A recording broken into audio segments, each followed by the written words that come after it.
আসসালামু আলাইকুম, শুভ সকাল সবাইকে। কেমন আছেন সবাই? আজকে সকালটা একটু অন্যরকম ছিল, জানি না একটু পরে কত পরিমাণ রোদ উঠবে, আর সেই রোদ আসলে সহ্য করার মতো হবে কি না, কারণ কয়েকদিন যাবৎ এত বেশি পরিমাণ রোদ। যেহেতু আমি ক্লিপটা অনেক ভোরের দিকে নিচ্ছি, যার কারণে একটু হলেও রোদের তাপমাত্রাটা কম, কিন্তু কিছুক্ষণ পর দেখা যাবে এই বেলকনিতে আর প্রবেশ করতেই পারবো না, এতটা বেশি গরম হবে। তো যাই হোক, এই গরম হলে কি হবে, মেয়েদের যেটা কাজ সেটা তো করতেই হবে। এই যে রান্না বাড়া করতে হবে, সব কিছুই গরমের মধ্যে আমাদের করতেই হয়, করতে হবেও, ভালো লাগে। তো যাই হোক, বাহিরে আমার কাছে অনেক বেশি ভালো লাগে, বাহিরের পরিবেশটা একদম এত বেশি ভালো লাগে। আর চতুর্দিকে পাখি ডাকছে, দেখে আরো বেশি ভালো লাগছে। তো ভাবলাম একটু সুন্দর সকাল, রোদ ছাড়া, রোদবিহীন সকালটা একটু আপনাদের সাথে শেয়ার করি, একটি ক্যামেরা বন্দি করি, যার কারণে এই ছোট্ট ক্লিপ নেওয়া। আর ভিডিওর শুরুতে যে কথাটা সবসময় বলে থাকি, প্লিজ ভিডিও দেখার আগে ছোট্ট করে একটা লাইক দিয়ে ভিডিওটি কন্টিনিউ করবেন এবং পুরো ভিডিও জুড়ে আমাদের সাথেই থাকবেন। তারপরে তো অফ ক্যামেরায় নাস্তা করেছি, দেন ঘর বাড়ি সব গুছিয়েছি, সুন্দর করে পরিষ্কার করে নিয়েছি। তারপর রান্না রুমে চলে এসেছি। এই গরমে রান্না করতে কিছু করার নেই, রান্না তো করতে হবে, খেতে তো হবে, যার কারণেই তো ঝটপট রান্নার জন্য চলে এসেছি। আজকে শিং মাছ দিয়ে মিষ্টি কুমড়া রান্না করব। আগে মাছটাকে এভাবে সুন্দর মতো করে কষিয়ে নিচ্ছি, তারপর মাছ কষানো হয়ে গেলে এখানে মিষ্টি কুমড়া দিব। আসলে গরমের মধ্যে এভাবে ভিডিও করতে পারছি না, রুম থেকে বের হতেই পারছি না, এরকম একটা অবস্থা, এত বেশি গরম। এই গরম যে কবে কমবে তার কোনো ঠিক নাই। তো যার কারণে একটু একটু করে ক্লিপ নিয়ে আপনাদের সাথে শেয়ার করার চেষ্টা করছি। তো মিষ্টি কুমড়া এখানে ধুয়ে নেওয়া হচ্ছে, এক থালা ধুয়ে দিয়ে গিয়েছে, তারপরেও রান্নার আগে আরেকবার ধুয়ে নেওয়া হয়। আর এখানে দুধ ভিজাতে দেওয়া হয়েছে, বাচ্চাদের খাওয়ানো হবে। রান্না করছি আর দেখেন, এই যে আমার জানালার পাশ দিয়ে এরকম ট্রেন যাচ্ছে, দেখতে এত বেশি ভালো লাগছে যে আপনাদের সাথে ভাবলাম একটু শেয়ার করি, একটু জুম করে দেখাই। এই তো দেখেন কি সুন্দর ট্রেন যাচ্ছে, এটা ঢাকা থেকে আর কি এসেছে, আসতেছে। তো যাই হোক, রান্না করতে করতে এরকম বাইরের পরিবেশ দেখতে বেশ ভালোই লাগে। আকাশটা দেখুন এত সুন্দর, মেঘলা, মেঘলা না ঠিক রোদ্দুর, কিন্তু দেখতে অনেক বেশি ভালো লাগছে। আর এই তো ট্রেন যাচ্ছে, তো একটু ক্লিপ আপনাদের সাথে নিয়ে রাখলাম এবং আপনাদের সাথেও শেয়ার করলাম। রান্না করতে করতে বাইরের দৃশ্য দেখতে বেশ ভালোই লাগে। আর এই তো সাথে যে রান্না বান্নার পর্ব তো চলছেই, আর এর পাশে তো রান্না তো চলছেই। গরমের মধ্যেও আমাদের কিন্তু রান্না করে খেতে হয়, গৃহিণীদের কোনো উপায় নাই। ছেলেরা আরাম করবে, মেয়েরা রান্না করবে, এটাই তো স্বাভাবিক, তাই না? সুন্দর টাইমে তাপসিরের বাবা আর আমি দুজন মিলে একটু চা খাবো। তো যাই হোক, তাকে একটু ক্যামেরাটা ধরার জন্য ডাকছিলাম, সে বলছে না, এসির বাইরে আমি যেতেই পারবো না, গরম। তাহলে বুঝেন আমরা মেয়েরা কতটা কষ্ট করে রান্না করি, পুরুষ জাতি সেগুলো বুঝতেই চায় না। একটুখানি ক্লিপ নিবো জাস্ট 5 মিনিটের, সে আসতে চাচ্ছে না। আর গরমে এই যে চা বানাচ্ছি, রান্না করছি, সেগুলা মেয়েরা এত গরমের মধ্যে আমার চা খাওয়ার কোনো শখ নাই। গরমের মধ্যে শান্তিতে থাকাই আরাম, কি দরকার এত কষ্ট করে চা খাওয়া। এই যে আমি সুন্দর দেখে একটা চা ছাঁকি নিয়েছি, কারণ ওটার হাতা ছিল না, কেমন জানি লাগতো দেখতে, নিজের কাছে খারাপ লাগতো। যাই হোক, আমি চাটা সুন্দর করে থেকে নিয়েছি। গরমের মধ্যে আমারও চা খেতে ভালো লাগে না, কিন্তু চা আবার আমার একা খেতেও ভালো লাগে না। যদিও বা ইচ্ছে করে কেউ যদি আমার সাথে খায়, তাহলে আমার কেন জানি না খুব ভালো লাগে। যেহেতু এ পাশে থেকে এখন এই পাশে ঠেলে নিচ্ছি, আসলে লেগে লেগে যাচ্ছে। একটুখানি ক্লিপ আপনাদের সাথে শেয়ার করছি, এত গরমে কি বলবো। একটুখানি ক্লিপ নিয়ে সে একটা দৌড় মেরে ঘরে গিয়েছে, কি আর বলবো, তার নাকি এত বেশি গরম লাগছে, সে বাইরে কোনোভাবে টিকতে পারছে না। চার পরিমাণটা একটু কম হয়েছে, তাতে আমার কোনো আফসোস নাই, কারণ এত গরমে একটুখানি খাওয়াই ভালো। আর এসি আসার জন্য বিধায় মনে হচ্ছে যে এসিতে বসে একটু আরাম করে চা খায়, আদারওয়াইজ এই গরমে আসলে চা খাওয়া সম্ভব না। আর বাইরে থাকাটাও পসিবল না, এত বেশি গরম লাগছে। আর আমাদের বাসাটা একদম ছাদের নিচে, যার কারণে গরমের পরিমাণটা একটু বেশি। তো যাই হোক, এখন রুমে যে দুইজন আমরা চা খাবো।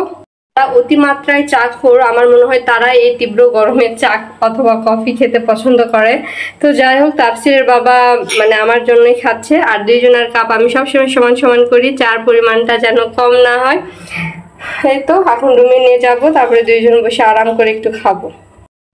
এই যে তখন দেখিয়েছিলাম মিষ্টি কুমড়া রান্না কিন্তু হয়েছে অলরেডি, একটু খেয়েও নিয়েছি, অনেক মজা হয়েছে। ভাবলাম ভিডিওটা তো শেয়ার করা হলো না রান্নার পর ভিডিওটা, তো মনে হওয়ার পর আবার একটুখানি ক্লিপ আপনাদের সাথে শেয়ার করলাম, একটুখানি ভিডিও নিয়ে রাখলাম এই আর কি। তো রান্নাটা কিন্তু অনেক বেশি মজা ছিল, অনেক লোভনীয় লাগছিল। এই গরমে যেটাই রান্না করেন সেটাই আপনার কাছে অমৃত লাগবে। আসলে মানে রুম থেকে বের হয় যাচ্ছে না, এতটা গরম। তারপরেও মেয়েদের কোনো ছুটি নাই, আসলে মেয়েদেরকে এই গরমের মধ্যে তারপরেও রান্না করতেই হবে। তো যাই হোক, এই ছিল আমাদের আজকের দুপুরের খানাপিনা। আর একটু মুরগির মাংস ছিল, তো ভাবলাম শুধু মিষ্টি কুমড়া রান্না করলেই হয়ে যাবে, আর গরমে বেশি কিছু করিনি। এই মিষ্টি কুমড়া আর সাথে একটু চিচিঙ্গা ভাজিও ছিল আর মুরগির মাংস, এই দিয়ে আমাদের আজকের রাতের খানাপিনা। মধ্যবিত্ত সংসারে খাওয়া দাওয়া তো এরকমই, তাই না?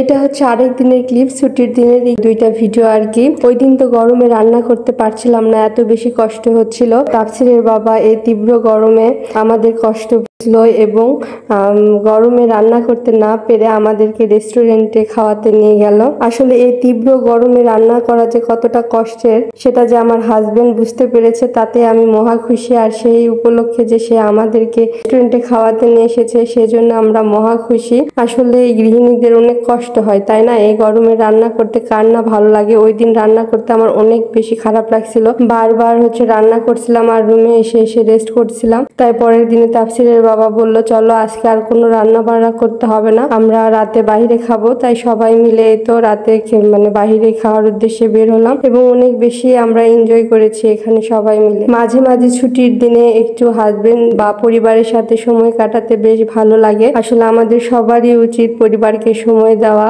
অনেক কোয়ালিটিপূর্ণ সময় কাটে এবং মনটা অনেক বেশি ভালো লাগে।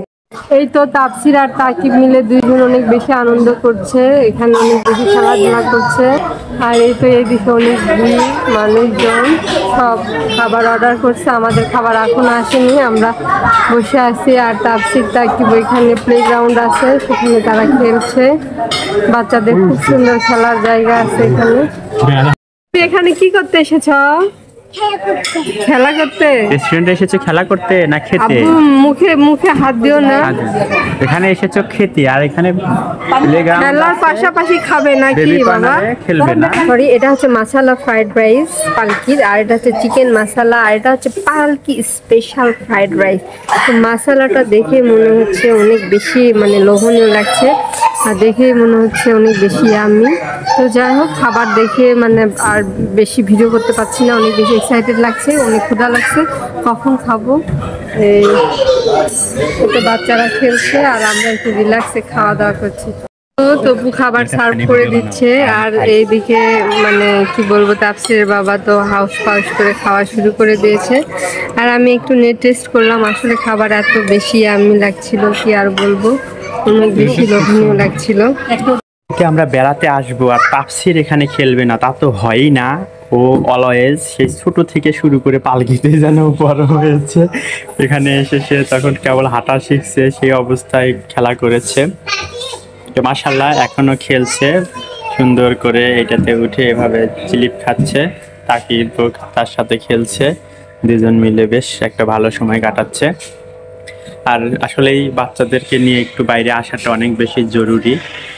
বাচ্চারা বাইরে আসলে অনেক বেশি ভালো থাকে, ওদের অনেক ভালো সময় কাটে, অনেক এন্টারটেইন হয়, এদের বিকাশের জন্য কিন্তু এটা আসলেই অনেক বেশি জরুরি। বাচ্চারা তো কিছুতে আসবে না, তারা অনেক বেশি মজা করছিল। তো যাই হোক, আমাদের যাওয়ার সময় হয়ে এসেছে, আর এই ভিডিওটার ক্লিপ নিতে গিয়ে মানে তাকিব নিচে পড়ে গিয়েছিল, যার কারণে আর কি ওইভাবে মানে পুরো ভিডিওটা করতে পারিনি। তো যারা যারা এখন পর্যন্ত আমাদের সাথে আছেন কিন্তু ভিডিওতে লাইক দিতে ভুলে গিয়েছেন, প্লিজ ছোট্ট করে একটা লাইক দিয়ে ভিডিওটি কন্টিনিউ করবেন। আর যারা আমাদের চ্যানেলে নতুন কিন্তু চ্যানেলটা সাবস্ক্রাইব করেননি, ভিডিওর কোনো অংশ যদি ভালো লেগে থাকে অবশ্যই আমাদের চ্যানেলটা সাবস্ক্রাইব করে বন্ধু হয়ে আমাদের পাশে থেকে যেতে পারেন। আজকের ভিডিওটি এখানে শেষ করছি, সবাই ভালো থাকবেন, সুস্থ থাকবেন। থ্যাঙ্কস ফর ওয়াচিং এন্ড আসসালামু আলাইকুম।